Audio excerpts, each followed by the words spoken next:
Hello everyone! I'm happy to have you here watching this video. So let's talk about acronyms?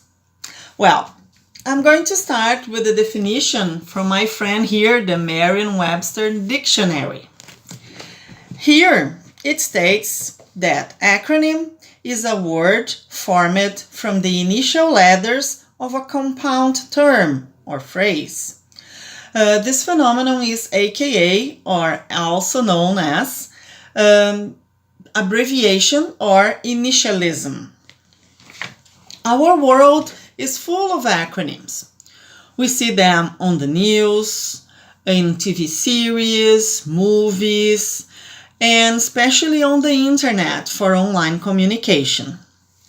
Acronyms are used to give names of organizations like the United Nations Educational, Scientific and Cultural Organization, or UNESCO.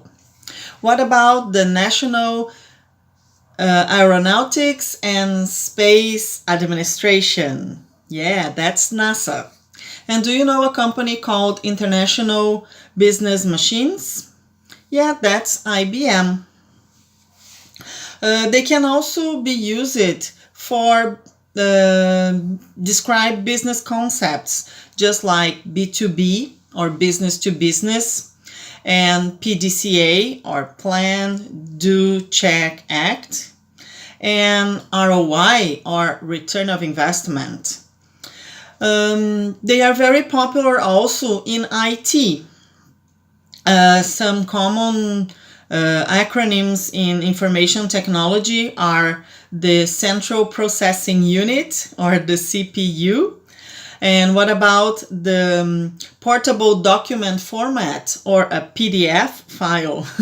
And the famous WWW, or World Wide Web. But they are especially popular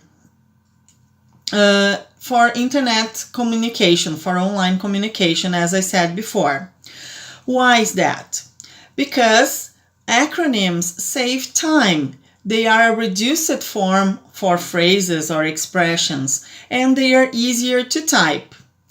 Some common acronyms used in online communications are TTYL, talk to you later, or IDK, I don't know. And one of my favorites, LOL, laughing out loud.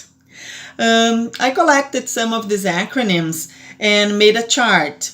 This chart is posted here in the workshop, so you can check it out. Now I want to hear from you. What about you? Do you use acronyms? Do you know any? Can you tell me on the comments? That's it. Bye-bye.